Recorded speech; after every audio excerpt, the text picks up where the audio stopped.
हम देखते हैं पेरियार का self respect movement. Self respect मतलब कह सकते हैं हिंदी में आत्मसम्मान की बात। आत्मसम्मान के लिए आंदोलन चलाते हैं जो पेरियार, वो उनसे रिलेटेड है। कह सकते हैं कि आत्मसम्मान आंदोलन ज़्यादातर जब भी बोला जाता है या सेल्फ रिस्पेक्ट मूवमेंट जब भी बोला जाता है, यूजुअली ये समझा जाता है वो पेरियार के आत्मसम्मान के मूवमेंट के बारे में ये बोला जा रहा है। अब हम देखते हैं कि अभी हमने उनके बारे में समझा, अब हम देखते हैं कि किस तरह से उनकी जो पॉलिटिकल समझदारी थी और सोशियोलॉजिकल, ये दोनों को अलग अलग नहीं मानते कि जो पॉलिटिक्स में हो रहा है वो सोसाइटी में भी रिफ्लेक्शन होगा और जो सोसाइटी में हो रहा है उसका पॉलिटिकल रिफ्लेक्शन भी होगा। और जो क्योंकि उस समय कांग्रेस लीड कर रही थी तो पॉलिटिकल चीज़ों को तो वो ज़्यादा प्रायोरिटी दे रही थी, लेकिन जो सोशल चीज़ें थी जिसमें अगर आप देखेंगे तो ये कास्ट डिस्क्रिमिनेशन भी है, या इसी के साथ जो दूसरी सामाजिक बुराइयां हैं, चाहे उस समय बाल विवाह भी हो रहे थे, उस समय विधवा विवाह की बात जो उससे पहले राजा राम मोहन राय उसके मूवमेंट चला चुके थे, लेकिन वो सारे एविल्स जो थे, जिसको हम कहेंगे बुराइयां थी हिंदू समाज के अंदर ज़्यादातर, और मुस्लिम या दूसरे समाज के अंदर भी थी, उनके अंदर जो बुराइयां थी उस पर फोकस कम किया जाता था। ऑल्दो कांग्रेस में इंडिविजुअल लेवल पे कुछ लीडर जैसे गांधी जी अनटचेबिलिटी को लेके तो काफ़ी प्रोग्राम या अपनी लाइफ में उतारने की कोशिश करते हैं कि हम अनटचेबिलिटी को प्रमोट नहीं करते, और साथ में खाना खाना जो दलित समाज है उसके साथ, या फिर ये तमाम सारे अपने जो घर के काम जैसे जो माने जाते थे कि जैसे टॉयलेट साफ करना, ये माना जाता था कि जो लोअर कास्ट है उसका काम है, तो वो खुद करके दिखाते कि ऐसा किसी काम में हीन भावना नहीं होनी चाहिए। लेकिन उसी समय जैसे हमने बताया आपको कि वर्णाश्रम धर्म जो है, जिसमें ये मानते हैं कि अलग अलग लोग अलग अलग काम के लिए पैदा हुए हैं और जो जिस काम जाति में पैदा हुआ अगर उस काम को करेगा तो वो ज़्यादा अच्छे तरीके से कर पाएगा। इसी आइडिया को पेरियार भी रिजेक्ट करते हैं, रिफ्यूट करते हैं, और साथ ही साथ आम्बेडकर भी उसको काफ़ी रिफ्यूट करते हैं। कहते हैं वो ऐसी, क्योंकि अगर आम्बेडकर को देखेंगे या पेरियार को, तो पेरियार तो एक इन्फ्लुएंशियल फैमिली में थे, लेकिन आम्बेडकर एक गरीब फैमिली में थे, या दूसरे उनके जो काम थे वो अगर हम देखेंगे तो उस कास्ट के काम तो दूसरे थे, लेकिन वो फिर भी पढ़ाई करते हैं, और पढ़ाई का काम यूजुअली इंडियन सोसाइटी के अंदर अगर ट्रेडिशनली चला जाए तो ब्राह्मणों का काम था, तो ये अपने आप में लॉजिकली गलत हो जाता था। तो इसी चीज को तोड़ने के लिए अब ये आइडिया एक्चुअली इनहेरेंट हो गया था इंडियन सोसाइटी के अंदर। लोग इस तरह की सोचते थे कि जो जिस जाति में पैदा हुआ है उसके काम को एक्चुअली गॉड ने या रिलीजन ने ही ये डिसाइड कर दिया है, ये गॉड ही चाहता था कि वो आदमी ये काम करे, इसीलिए उसको उस जाति में पैदा किया। अब जो लोअर कास्ट में पैदा हुआ वो भी इसको जस्टिफाइड मानता था, वो इस तरह से कि गॉड ने उसके पिछले जन्मों का या किसी और चीज़ों की पनिशमेंट दिया है कि उसको लोअर कास्ट पैदा किया। अब वो अपने से जो अपर कास्ट की सेवा करना है उसको अच्छे से करेगा, तो उसका जो ट्रांसफॉर्मेशन अगले जन्म में होगा वो एक अपर कास्ट में होगा। तो इन्हीं सब सामाजिक बुराइयों को दूर करने के लिए पेरियार जो है वो कहते हैं he saved his idea in Suyamariyathai Iyakkam, also known as self respect movement. एक आंदोलन की चलाते हैं जिसमें ये आइडिया निकल जाए लोगों के अंदर से कि उनको ईश्वर ने ऐसा बनाया है। वो कहते हैं कि नहीं, ये जो ब्राह्मण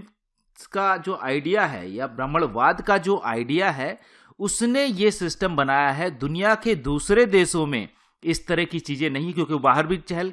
घूम के आते हैं या बाहर से काफ़ी चीज़ें पढ़ के आते हैं, तो उनको समझ में आता है कि ये गॉड की देन नहीं है, ये कास्ट सिस्टम जो है मैन मेड है और ये यूनिवर्सल ट्रुथ नहीं है कि हर जगह ऐसा ही होता है। ये दुनिया के अलग अलग देशों में अलग अलग तरह के सिस्टम है, और ये जो है बहुत ही इनह्यूमन ट्रेडिशन है कि अमानवीय है कि किसी व्यक्ति की उसकी जाति के अनुसार उसको हमेशा उसी काम में बांधे रखना, जबकि वो दूसरे काम में भी अच्छा हो सकता है।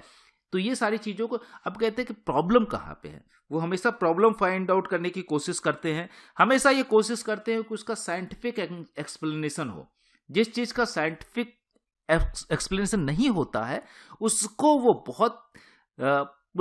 प्रोफाउंडली रिजेक्ट करते हैं। और जैसे इवन ये गॉड जैसी चीज़ को, ये जिसका ऑलमोस्ट साइंटिफिक एग्जिस्टेंस तो नहीं है, लेकिन बहुत से लोग ये मानते हैं, या ज़्यादातर दुनिया के लोग ये मानते हैं, एक स्पिरिचुअल बॉन्डिंग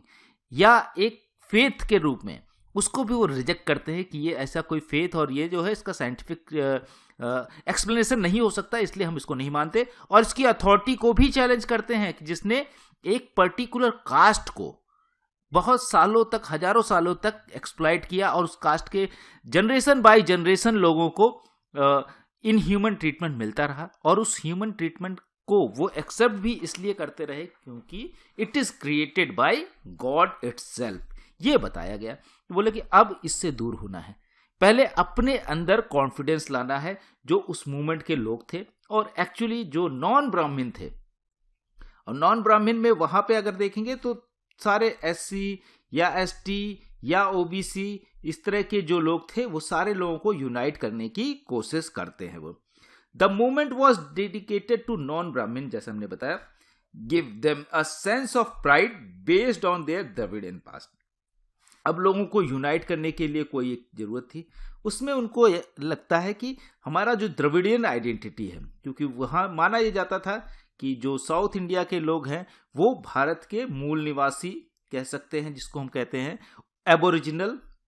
या इंडिजिनस पीपल जिसको हम बोलते हैं, तो वो है जो आर्यन के इन्वेजन के बाद लगातार धीरे धीरे घिसकते गए और वो पीछे की तरफ आए, और पीछे की तरफ आते हुए साउथ इंडिया में द्रविडियन जो लोग हैं वो यहाँ इंडियन मूल निवासी हैं। तो कहते हैं कि उस द्रविडियन पास्ट के बेसिस पे लोगों को यूनाइट करने की कोशिश करते हैं, और उन द्रविड़ को कास्ट सिस्टम में लाके किस तरह से ब्राह्मण्स ने एक्सप्लॉइट किया, और उनको जो सुपरस्टिशन है, जो रिलीजन का या जो गॉड का, उसके बेसिस पे वो लगातार एक्सप्लॉइट करते हैं। और उनके अंदर से जो सेल्फ एस्टीम थी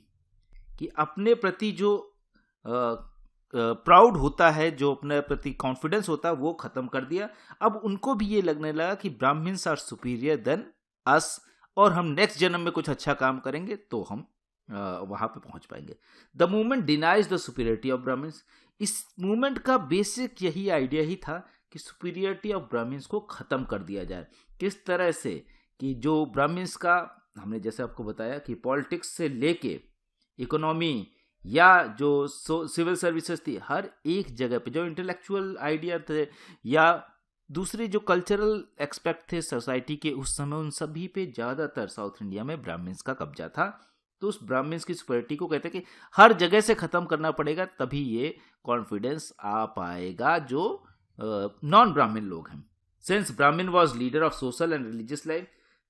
इन Tamil Nadu, they became the target of this movement. अब कहते हैं कि ब्राह्मण्स को इसलिए भी टारगेट किया गया क्योंकि हमने जैसे बताया कि सारी चीज़ें उनके कंट्रोल में थी।